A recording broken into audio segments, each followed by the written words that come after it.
హైదరాబాద్లో జరుగుతున్నటువంటి పెండింగ్లో ఉన్నటువంటి సమస్యలన్నింటినీ కూడా రేపు అసెంబ్లీ 16వ తారీఖు నుంచి జరుగుతున్న నేపథ్యంలో మా ఆదిలాబాద్ ముఖ్య సమస్యల పట్ల ఆదిలాబాద్ ఉమ్మడి జిల్లాలో జరుగుతున్నటువంటి అక్రమాల పట్ల అసెంబ్లీలో లేవనెత్తాలని చెప్పి మా ఎమ్మెల్యే బోత్ ఎమ్మెల్యే గారు, నేను, మరి మా ఖానాపూర్ ఇన్ఛార్జ్ గారు Nirmal Ramakrishna Reddy, X DCB chairman గారు, ఎక్స్ జిల్లా పరిషత్ చైర్మన్ డోలం శ్యామ్ సుందర్ గారు, మిగతా మా జడ్పీటీ సభ్యులందరికీ కలవడం జరిగింది. వారికి ఒకటే చెప్పాము, ఈరోజు ఏదైతే ఆదిలాబాద్లో తప్పకుండా, ఎందుకంటే బీఆర్ఎస్ పక్షాన మేము అనేక సమస్యల పట్ల పోరాటం చేస్తున్న వ్యక్తులందరికీ కూడా మేము పార్టీ పరంగా వారికి మద్దతు ఇస్తూ ఉన్నాం. ఈరోజు ఆదిలాబాద్లో ఏదైతే జరుగుతున్నటువంటి, మరి ఇలా మా దగ్గరనే ఆదిలాబాద్ జిల్లా హెడ్ క్వార్టర్లో కానీ, నిర్మల్ జిల్లా హెడ్ క్వార్టర్లో, ఆసిఫాబాద్ జిల్లా హెడ్ క్వార్టర్లో కూడా మొన్న ఈ సర్వశిక్ష అభియాన్ సంబంధించినటువంటి మరి ఏదైతే వాళ్ళు 6-7 రోజుల నుంచి అమర నిరాదీక్ష చేస్తూ ఉన్నారో వారికి మేము అందరం వెళ్ళి కూడా అన్ని జిల్లా హెడ్ క్వార్టర్లలో, మరి అది కేవలం ఆదిలాబాద్ ఉమ్మడి జిల్లా హెడ్ క్వార్టర్లోనే వాళ్ళు చేస్తూ ఉన్నారు నిరాహార దీక్ష. దానికి బీఆర్ఎస్ పార్టీ సంపూర్ణ మద్దతు తెలియజేసినాం. అట్లనే మీరు కూడా రేపు వారికి గతంలో ఏదైతే ముఖ్యమంత్రి కాకముందు మరి రేవంత్ రెడ్డి గారు పిసిసి అధ్యక్షుని హోదాలో అది నల్గొండలో కానీ వరంగల్లో వాళ్ళ సమావేశానికి వెళ్ళి వారికి హామీ ఇవ్వడం జరిగింది. దాన్ని తప్పకుండా మరి ముఖ్యమంత్రి కాకముందు అయితే పిసిసి అధ్యక్షుని హోదాలో మా ప్రభుత్వం వస్తే తప్పకుండా ఛాయ్ తాగే అంటే వ్యవధిలోనే ఇట్లా ఛాయ్ తాగుతాం, ఇట్లా మీకు ఆర్డర్ ఇచ్చేస్తామని చెప్పారు.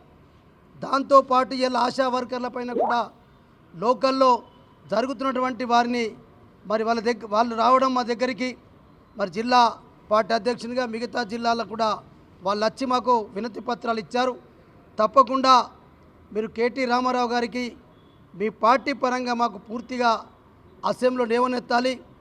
మా నాయకురాళ్ళపైన కూడా అమానుషంగా పోలీసులు మరి లాఠీ చార్జ్ చేసి మహిళలను కూడా చూడకుండా మరి అఘాయిత్యాలు చేసినటువంటి విషయాన్ని కూడా అన్ని పత్రికల టీవీలు వచ్చినాయి, మా దగ్గరకు కూడా వచ్చిన. ఖచ్చితంగా మీరు వారి పట్ల కూడా స్పందించాలని చెప్పినాం. అట్లనే ఆదిలాబాద్లో గతంలో మరి ఏదైతే మేము మరి అనేక సంవత్సరాల నుంచి అక్కడ సిమెంట్ ఫ్యాక్టరీ అయితేనేంది, రైల్వే గురించి అయితేంది, ఇవన్నీ కూడా గతంలో వీళ్ళు ఎన్నికలప్పుడు మరి హామీ ఇచ్చిండ్రు. వీళ్ళ చేతిలో లేకపోయినా మేము ఖచ్చితంగా రాష్ట్ర ప్రభుత్వం ఆధీనం తీసుకొని ఆదిలాబాద్ ఉన్నటువంటి సిమెంట్ కార్పొరేషన్ ఆఫ్ ఇండియా కానీ, అట్లనే Armoor to Adilabad railway line కూడా తప్పకుండా కేంద్ర ప్రభుత్వం వాటా కట్టకపోయినా రాష్ట్ర ప్రభుత్వం మొత్తం కట్టి మేము చేస్తామని చెప్పి ఈ ఆనాడు ప్రతిపక్షం ఉన్నటువంటి కాంగ్రెస్ పార్టీ హామీ ఇచ్చారు. కాబట్టి ఇవన్నీ చాలా ముఖ్యమైన సమస్యలు ఉన్నాయి. ఇవన్నిటి కూడా ఖచ్చితంగా మీరు అసెంబ్లీలో లేవనెత్తాలని చెప్పి వారికి మేమందరం కలిసి మరి విజ్ఞాపన పత్రాన్ని ఇవ్వడం జరిగింది. దాంతోపాటు రేపు మీ అసెంబ్లీ సమావేశాల తర్వాత ఆదిలాబాద్ జిల్లా ఏదో అక్కడ అందరూ నాయకులు పార్టీ వలస వెళ్ళినరు, మరి మీరు ఆదిలాబాద్లో పార్టీ వాళ్ళు వెళ్ళిన తర్వాతనే ఇంకా బలోపేతమైంది. మీరు తప్పకుండా ఆదిలాబాద్ జిల్లా ఎట్లయితే గతంలో మీరు సమావేశానికి వచ్చారో రేపు మిగిలినటువంటి నిర్మల్ కానీ, అట్లనే ఆసిఫాబాద్ కానీ, మంచిర్యాల జిల్లాలో కూడా మీరు ఖచ్చితంగా పార్టీ కార్యకర్తల యొక్క సమావేశానికి టైం ఇవ్వని చెప్పినాం. మా పార్టీ కార్యకర్తలు ఇక్కడికి రావడానికి సిద్ధంగా ఉన్నారు.